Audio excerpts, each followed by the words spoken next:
যারা আবারও স্বৈরাচারী হয়ে দেশকে শাসন করতে চায় তারা সংস্কার পছন্দ করে না।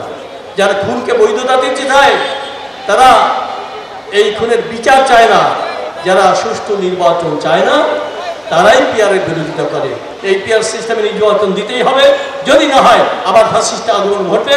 আমরা এটা চাই না, সবাই মিলে বাংলাদেশকে সুন্দরভাবে গড়তে চাই। ছাত্রটা স্লোগান লেগেছে, পিয়ার ছাড়া নির্বাচন, ফ্যাসিবাদের পুনর্বাসন। পিয়ার ছাড়া নির্বাচন, ভোট ডাকাতি করার নির্বাচন।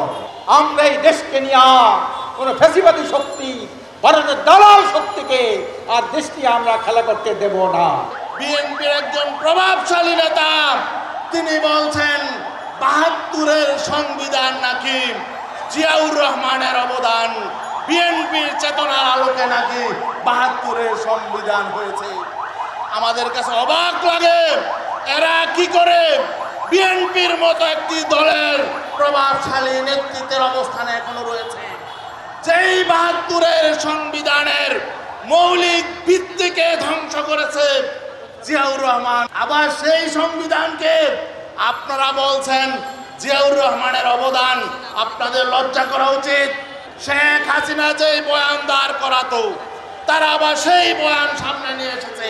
বিএনপির নেতৃবৃন্দের কাছে জানতে চাই, বাংলাদেশে মৌলবাদী শক্তি কারা তা বলতে হবে, প্রকাশ করুন কারা। এবং তারা জাতিকে দক্ষিণপন্থী, উত্তরপন্থী এমন পন্থী হিসাবে বিভক্ত করতে চাচ্ছে। আমরা দেখছি পুরাতন খেলা আবার নতুন ভাবে শুরু হয়েছে। নতুন রাজনৈতিক বন্দোবস্তে আগামী জাতীয় নির্বাচনে তরুণ প্রজন্মের প্রতিটি ভোটের মূল্যায়ন, ফ্যাসিজমের পুনরাবৃত্তি রোধ এবং জাতীয় সরকার গঠনে সংসদের প্রস্তাবিত উভয় কক্ষে সংখ্যানুপাতিক পিয়ার পদ্ধতিতে নির্বাচন দিতে হবে।